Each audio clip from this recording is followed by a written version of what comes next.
What are the advantages of joining a gym?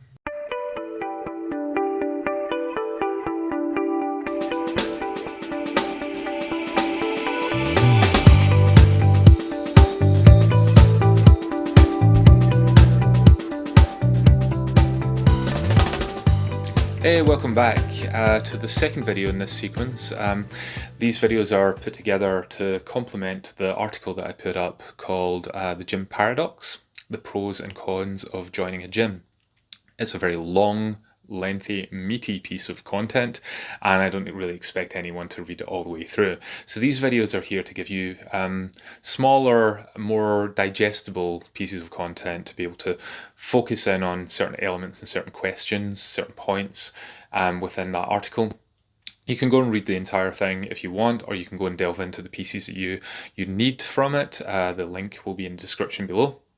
But for now, I just wanted to see if I could spend a little more time going into the specifics in a way that you could maybe digest in a more manageable way. In other words, you can stick this on while you're doing something else and just listen to it if you want. So, when it comes to the advantages of joining a gym, and that's what we're going to try and focus on here, I don't think they are going to be exactly what you think they are. Or if they are, even if they are listed here, when we get to the next video, which is going to cover the disadvantages, I think you might find an awful lot of these things come up again. Some of these things can be advantages, but they can also be large disadvantages, depending on where you are at the moment and your approach to your betterment of your health, well-being, and fitness. So, starting with the sort of most obvious one. When you go to a gym, you get a large, abundant, dedicated fitness space. That might seem blatantly obvious, but some people compare joining a gym to how much it would cost to buy, say, the equipment and set it up in their garage, or in their basement, or just in a room in their house, or something like that. But having a large dedicated fitness space where usually you've got high ceilings and everything in that room is based on the idea of fitness. That's going to put your mind in a certain zone when you walk through the door. You feel like you have the breathing space, depending on the number of people. And again, we'll come back to that maybe in the disadvantages. But you have this large space that feels like you can breathe. The temperature is usually fairly well controlled. It depends on the type of environment that you're going to. If you go to more of a bespoke gym that is really like a big, large shed gym, sometimes the temperature can be pretty uncomfortable in some of those places. I've been in a few where it's been chronically bad. I know we struggled with our gym to try and get the temperature balance right, because the way the building was insulated, it was quite hard to get it up to temperature and then maintain it at a temperature. It would sort of go in peaks and troughs, but it wasn't too bad compared to some of the ones that I have been in. Whereas the larger facilities, you've usually got air conditioning, and it's the mechanical engineering is usually pretty well worked out. So it's comfortable to a large degree. Having said that, there's also the factor that they do a lot of the stuff for aesthetic, and I do obviously have a background. If you know anything about me, I have a background. I'm a qualified architect. I did that before I got into the fitness game. And I know that the idea of sort of putting a lot of glass on the building looks good, and it looks attractive, and it looks good for the pictures, and it's letting a lot of daylight in, so it makes you feel better if you suffer from SAD syndrome. But in the summer, if the sun happens to come round in that direction, it just turns it into a greenhouse, and it can be very uncomfortable. Even if the temperature is being very well controlled by air conditioning, sometimes it's not good enough at all. But ultimately, you're walking into an environment where it feels like this is all about fitness. If you're in your house, for example, even if it isn't a garage or something, you're right next to other things that need to be done. So it's very easy to sort of say, oh, well, I'll go and train in a minute, but I just need to do the dishes. Or I'll go and train in a minute, but I've got this little bit of work I need to do first. And suddenly all these things expand until you don't actually get to the training that you said you were going to do. Now, part of that could come down to discipline, but part of that comes down to the fact that you're still in your house. You're not in a dedicated fitness space. You're in your house. So it's quite hard to make that switch, that mental switch, to take you away from the stuff that needs to be done. And I'll say that as a former gym owner. That is definitely one of the downsides of owning a gym, is that you're trying to train in the place where you work, and your work is sitting right there. And you've got stuff to do potentially if you own the place, particularly. There's usually always stuff to do, whether it just be admin, or you've got people to reply to, or there's a tour coming in soon, or so the phone's going to ring, or what have you. There's always stuff to do. Well, it's the same if you're in your home, but if you've got a dedicated space that you can go to where every distraction is another fitness thing, then it's going to put you in the right frame of mind for giving that time to you and to your fitness. Where it falls down slightly in some of these places is when they've got TVs around the place and you go and stick your headphones in, now you're watching the telly. I'm not really a big fan or advocate of that. I don't think you're now in the space that you need to be in. So when it comes to the equipment as well, you've got access to equipment that you couldn't possibly afford if you were kitting out your own home gym. Most gyms, the kind of lower end gyms, you're talking about certainly tens of thousands of pounds worth of equipment for very small venues. For sort of medium-sized ones, you're talking hundreds of thousands of pounds worth of equipment. Even budget gyms, you're heading into the millions, certainly hundreds of thousands. Quite often they'll buy lesser quality equipment, stuff that's called semi-commercial equipment as opposed to commercial equipment, so it's a little cheaper, although it tends to break more often. But even then, you're still talking hundreds of thousands of pounds worth of equipment at a minimum, but usually we're talking millions of pounds worth of equipment. So when you start talking about how much your membership costs, for the people who complain when their membership is more than the standard budget gym amount, which is usually less than £20 a month, think about what you're getting. The amount of money that has been spent on equipment alone is vast, and if it's been done properly, it's been done well, then it should hopefully be high quality equipment as well. Again, the flip side of that is going to come down to whether or not you need all of that equipment, and you probably don't. But if you can just look at the equipment that you do need and then value that compared to what you're paying, you probably still find that it's way beyond what you're ever going to pay in a membership over the course of the rest of your life. So think of that when it comes to it. You've got that all going for you if you can get access to it, which is going to be one of the disadvantages we're going to come back to. The idea that you're going to have help on hand. Now that varies from gym to gym. Most of the budget gym models are based on the idea that yes, there might be help there, but really that help is coming from people who are going to try and pitch you the idea of buying personal training, which if you're going to a budget gym, and the reason you've gone there is because it's a budget gym, I don't really see that as being an appealing option to you, where you now have to pay a huge sum of money comparatively to your gym membership, in order to get the advice that you need in order to use the equipment. It seems a bit problematic. It's something that we always try to look into. It was something that I desperately wanted to overcome when it came to opening my own place, which was the idea that we're saying, yes, you can use all this equipment, or you would like the instruction manual of how to use it. Well, that's extra.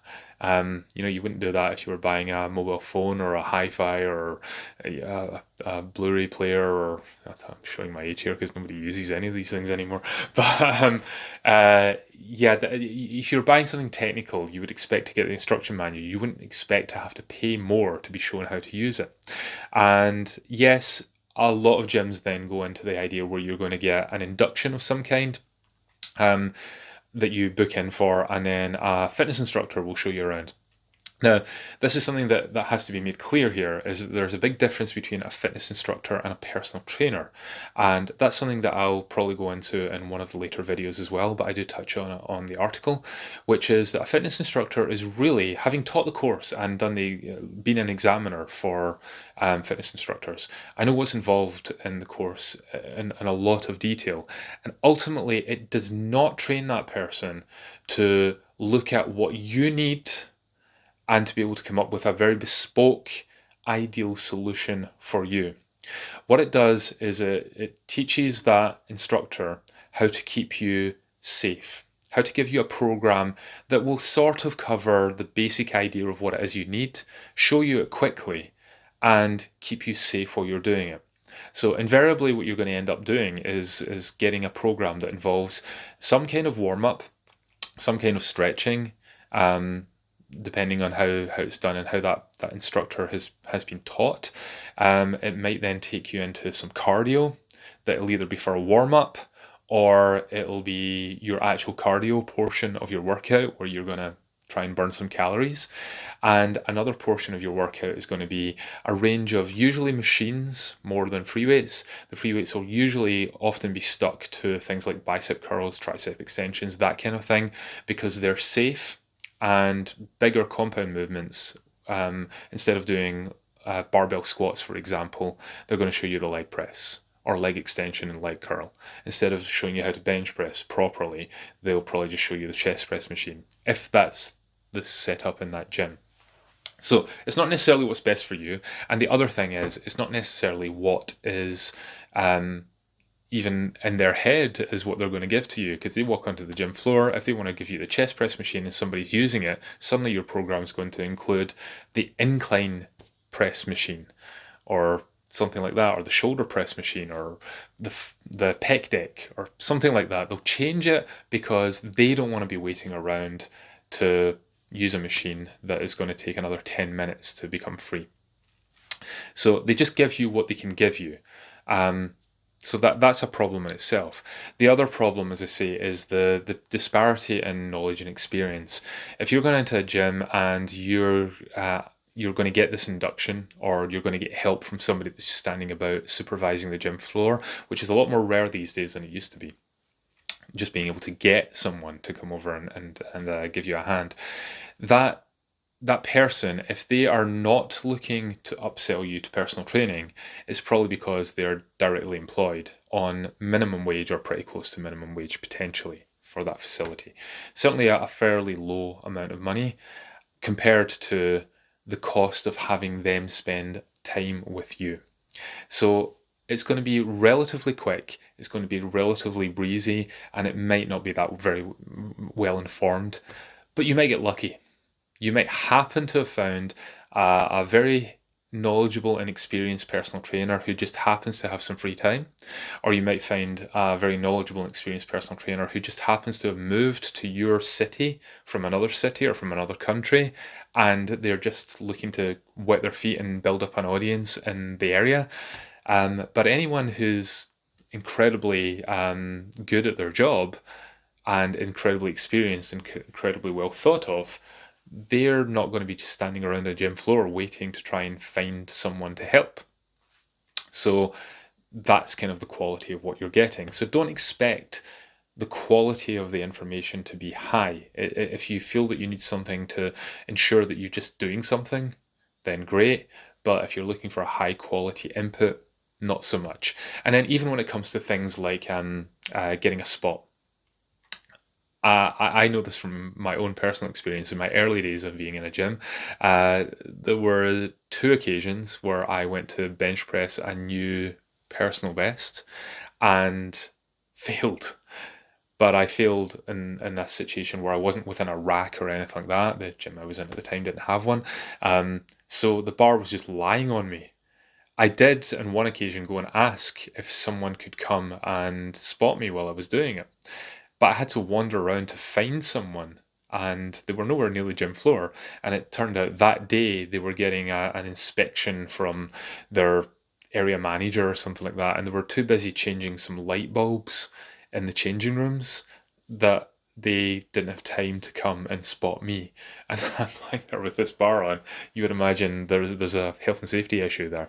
But that just seems to be the way of things at the moment. That it's quite rare for there to be more than one, certainly, fitness instructor on a gym floor, unless it's a massive venue. Sometimes none. And if there's only one and there's hundreds of people in, then the chances that you're going to be able to get their attention is quite slim. So don't make that an advantage that you hang your hat on, but it can be an advantage, but you need to get very lucky on it. The next one is the fact that it's a low barrier of entry. It doesn't cost a whole lot to join a gym.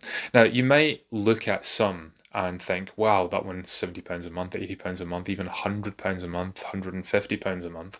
And it depends on where you are, and it depends on what other services and things that you're getting with it, or what the rest of the facility is giving you. For example, some places you'll get a swimming pool as well, or access to classes, or maybe even squash courts, or tennis courts, or jacuzzis, saunas, all these kind of things. Though the point there would be, and I'll come back to that, is and I touched on this in the last video, is are you going to use these things? Are these things that you actually wanted? Or do they just look like they're shiny things? Oh, I'm going to get that as well. Oh, well, it's definitely worth it. And then you never use them. So I'd keep all of that in mind. But it is a low barrier of entry compared to, say, personal training or personal coaching, which is, what I do. It's that's an expensive thing. You're looking for one-on-one time from someone with an awful lot of experience and knowledge backing them up, that they've had to put time and effort into. Not only that, there's usually a lot of time involved if it's done right when you're not around them. So you're not just paying for the time that you spend with that person, but you're paying them for the time that they're going to spend on you while you're getting on with your life. With a gym, it's quite cheap comparatively. Now, there are budget gyms that are out there, so you can join a gym for less than £10 a month. Most of the budget ones are less than £20 a month. And comparatively speaking, that's kind of nothing. It's less than £1 a day. Even when you get to the more expensive ones, where you're into the sort of 50s, 60s, 70s, which are moderately expensive for a gym, they're not drastically so, you're still talking about a couple of pounds a day. It's really nothing when it comes to the fact that if it's going to make a difference to you, then this is a very low barrier of entry. So the risk is quite low.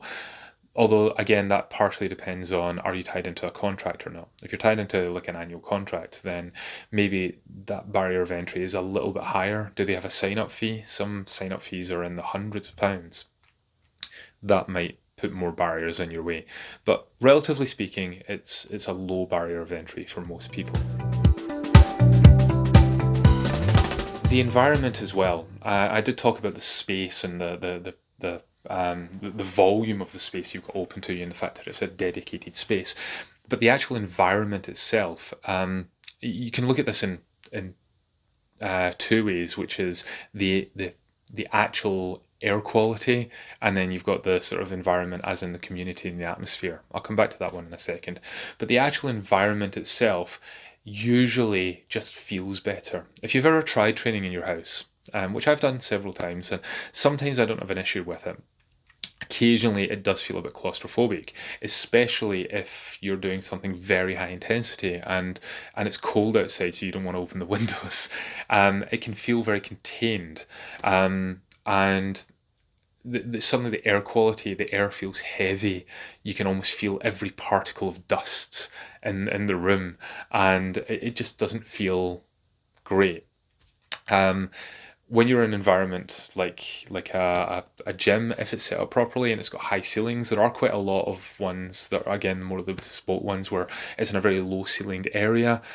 That is maybe not as good, and it's not really what I'm talking about here. We're talking about these big, vast, shed-like environments where very high ceilings and the air changes are happening constantly. It feels like you can breathe heavy.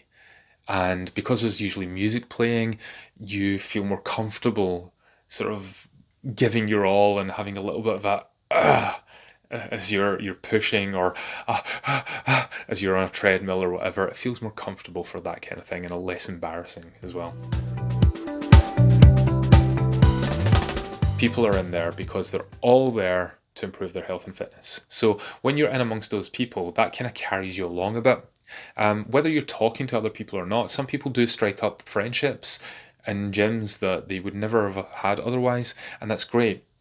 And that idea and the concept that you are the sum of the people that you spend the most time with, that then translates into, well, now you're amongst people who are all trying to better their health and fitness. So you're more likely to get carried along with the vibe of the room. That's why when people run marathons and things like big long endurance races, try and do it on your own. It's very difficult because it's you against your mental endurance. Try and do it with a crowd, and suddenly you get carried with the crowd, and it becomes easier. It doesn't make it easy, but it becomes easier. You're less likely to give up when everybody else is going through the same thing, but you're pushing forward. So for that, there's definitely that aspect of it. Same thing with the community aspect of it, where again, when everybody's sort of got that passion, if you do get to talk to other people about it, that can lift your passion and your motivation. And if you're feeling down, somebody else might have been in that position before you, and they've been in that position maybe like last week, and now they're feeling out of it. They can tell you their experiences, and it's going to draw you back up to believe that you can get beyond this and push through it. Whereas if you were on your own, maybe not so much. As I mentioned in the last video, it's also a statement of intent. Just joining a gym in the first place is an actual statement of intent. I've made a decision here that I'm going to do something, and I've put my money where my mouth is, and I've handed over my deposit or whatever it is, or my sign-up fee, or my first month's payment, whatever you've done. You've made a statement of intent. Plus, you've walked into the building and other people have seen you there. If you do get to know them and that environment and community starts to build, your absence starts to become a little bit noted by those people. And maybe that would be the thing that would cajole you to just keep going as well. So by making that statement of intent, it's definitely an advantage over just thinking, I'm going to. You've made it, you've taken action now. And the last thing that I'm going to mention here is safety. When you're training on your own, the idea of hurting yourself, I mean, there's risk in everything that you do, but when it comes to training, there is risk. There's always risk, especially when it comes to resistance training. But even if you run the wrong way, you can pull a hamstring or go over in your ankle, or you can start damaging your knees or your hips or something like that. So when you're in an environment where you could hurt yourself, more often than not, usually it's a requirement of the insurance of these places that someone on the premises has a first aid certificate. So you at least know that someone is going to be able to do something if you do actually injure yourself. Plus, there's someone there to call an ambulance or whatever if it's really needed, rather than you lying in your garage with a bar on top of you, and there's no one there to come to your rescue. So there's that element of the safety. Another element of the safety is that, again, the way insurance tends to work is you have to have gone through maintenance regularly. So you have to go around and check the equipment consistently to make sure that everything's working properly.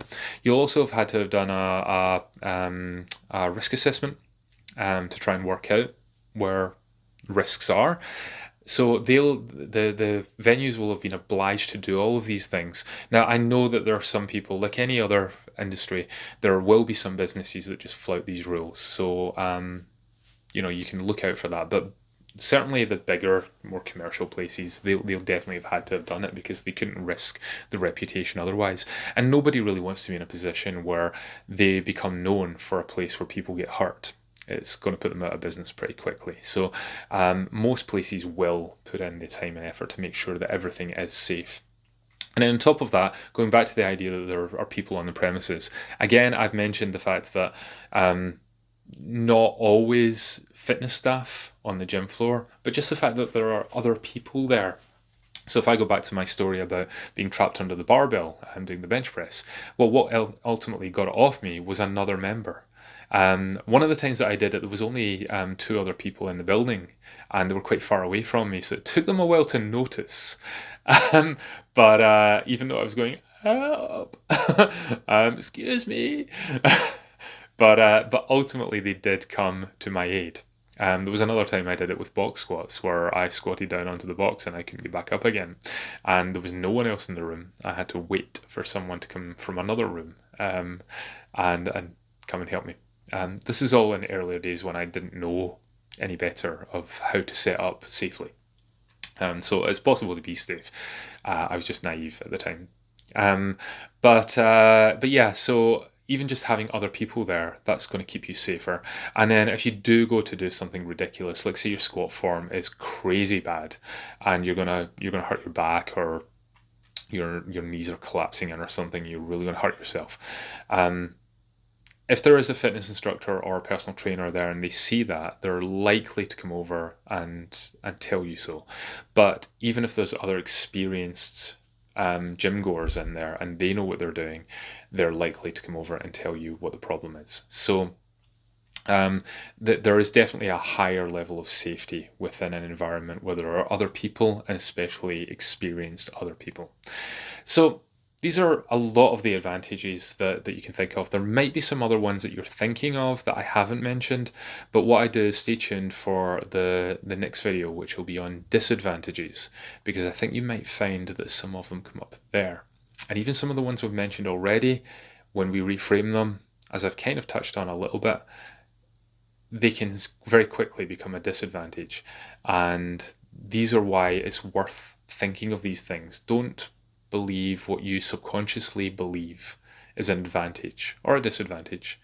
Actually think it through. And as I said in the last video, take your time to think about what you need from the facility and then review whether or not it can provide these advantages, and whether these are true advantages to you at this stage, or whether there is more advantage somewhere else or doing something else.